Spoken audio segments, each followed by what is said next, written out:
Hello students, I am Professor A.R. Niralkiri, Department of Commerce and Accountancy, Gokte College of Commerce, Belagavi. Welcome to a new video. Today we are going to discuss about the 1.5 of the practical on skill development.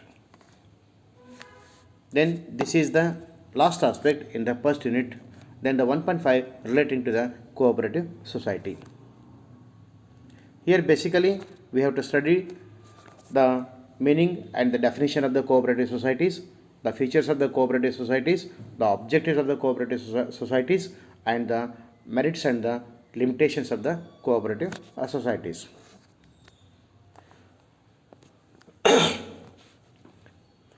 Cooperative society means working together with others for the common purpose. Then from this sentence easily we can get the clear idea about the cooperative societies. Then all the cooperative societies are working together with the others for the common purpose. Then it is a voluntary association. The cooperative society is a voluntary association working for welfare of its members. In our India, all the cooperative societies are running under the direction and having the control over the act, that is the Indian Cooperative Societies Act. Then in our India, relating to the cooperative societies, a separate act is there that is called as the Indian Cooperative Societies Act. A society, a society which has its objectives for the promotion of the economic interest of its members in accordance with the cooperative principles. That is, every society which is having a society which has its objectives for the promotion of economic interest of its members in accordance with the cooperative principles. Next, as per the legal obligation, that means as per the syllabus, the list out of the books maintained and which of the accounting standards are to be used is there. So these are the books maintained in the cooperative societies. Commonly in every cooperative societies, then these books are to be maintained. The total books are to be classified into three groups. One is the general books, another one is the statutory books, then the last one is the non-statutory books. Then in the general books or the common books, easily we can see the journals and the subsidiary books, the ledgers and the cash book. Journal, subsidiary books, ledger, cash book for the recording of the day-to-day transactions, these books are to be used. And the next is the statutory books. That is the statutory books, then those are the members registered, active and the non-active member registered, then the share registered, the share register records, debenture register, minute book of the members meeting, then the stock register, asset register, investment register, dead stock register. Then these are the statutory books. Then the non-statutory books, inward register, outward register, complaint register, then the remark register, and the last one is the notice register. Then the statutory register are the important books.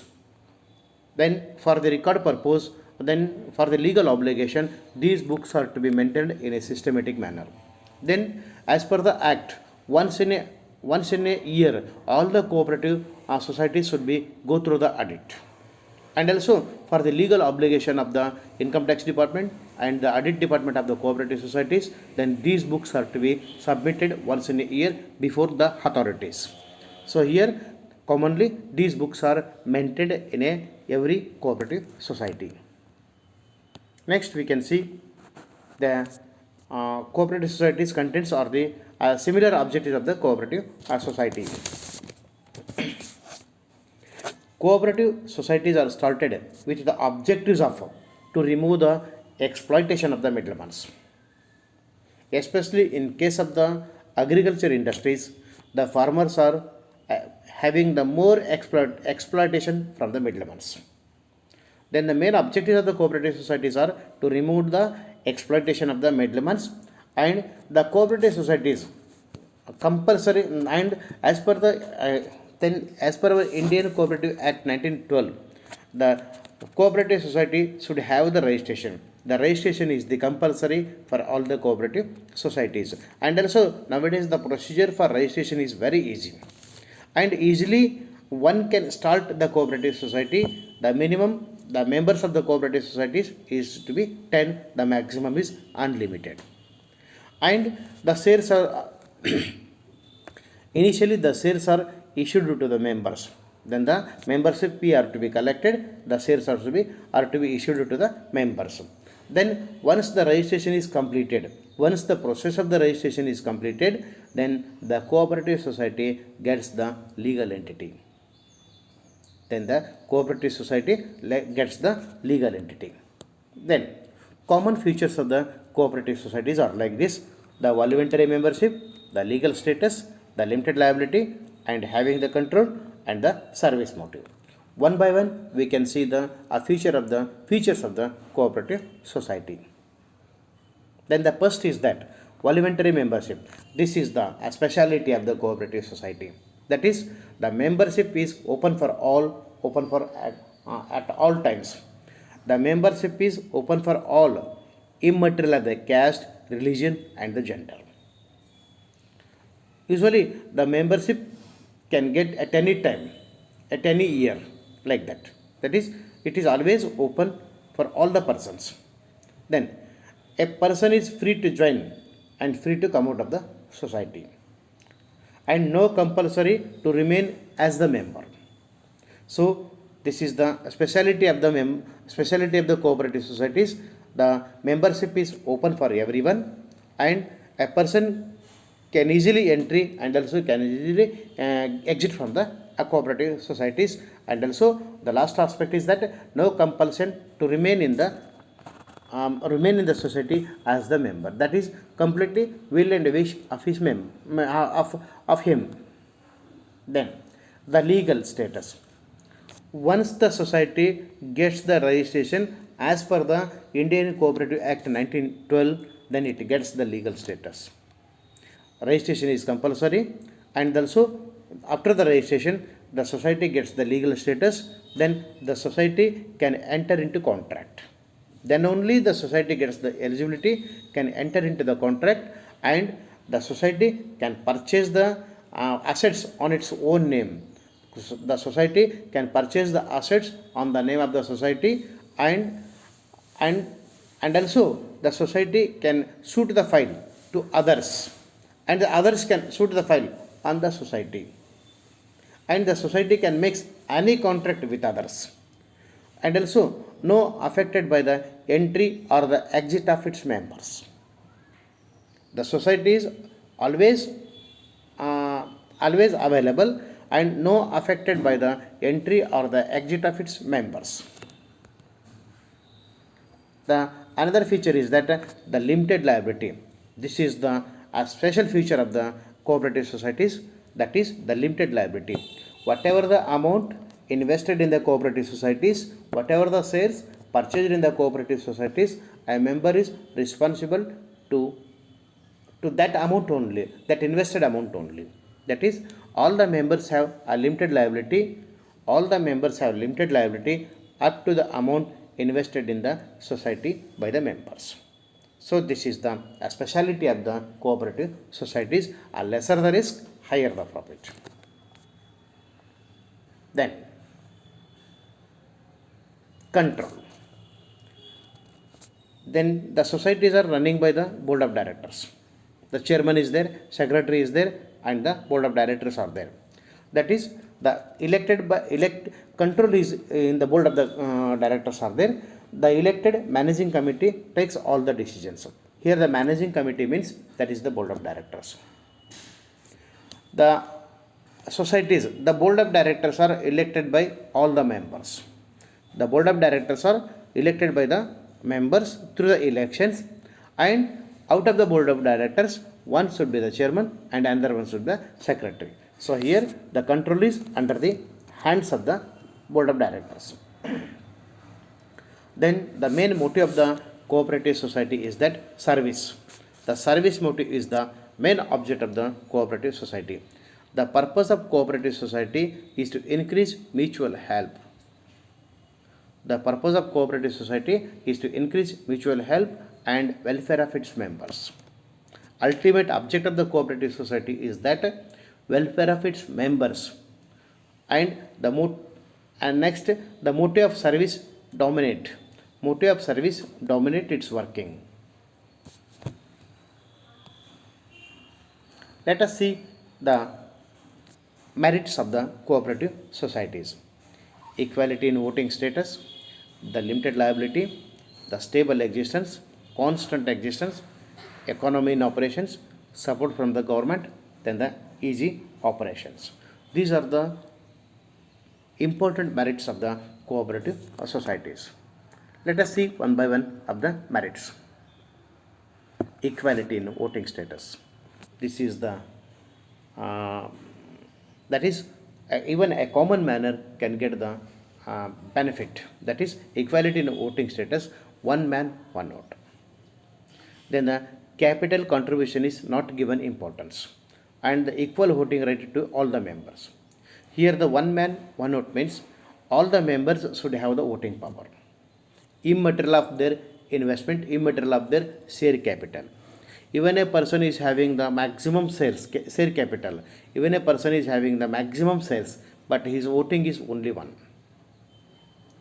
That means even a common man is having only one share, then his voting is also only one. So here the principle is that relating to the voting status, one man one vote. So here relating to the voting aspect, the capital contribution is not given importance. So here all the members are equal voting right. All the members are having the equal voting rights. Next, limited liability. Already we have discussed this one. The liability of a members are up to the capital invested in the society. If the society becomes loss, only the member can lose its capital, what he has invested, what he has purchased, the amount, share capital. That is, the liability of members are up to their capital. The liability of members are up to their capital investment in the society. Members' personal assets are completely safe.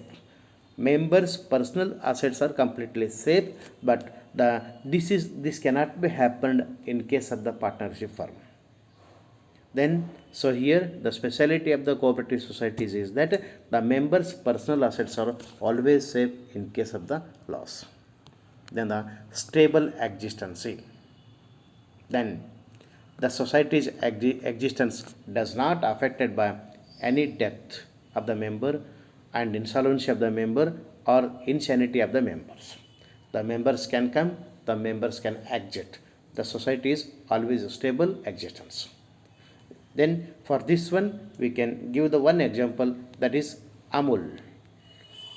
In Gujarat we can see the Amul. Throughout the India we are using the Amul products. Then Amul is formed by the farmers to protect their agri products. That is Anand Milk Union Limited. This one is the taste of India. This is the best example in the business of the society. Economy in operations.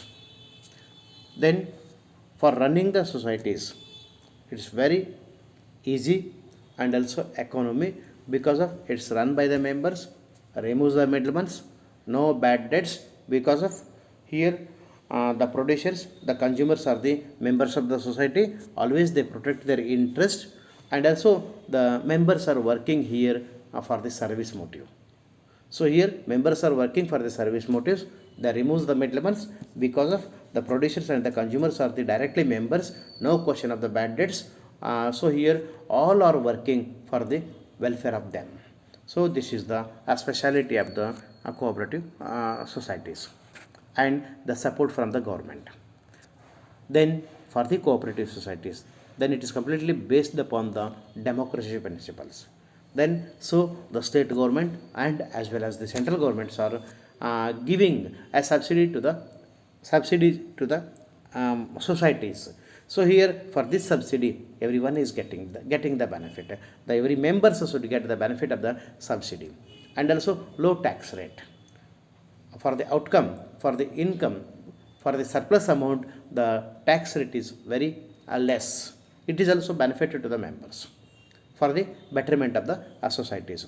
The low interest rate and also the loan facilities are given by the government and the state government or the central government, and also for the loans the lesser rate of interest.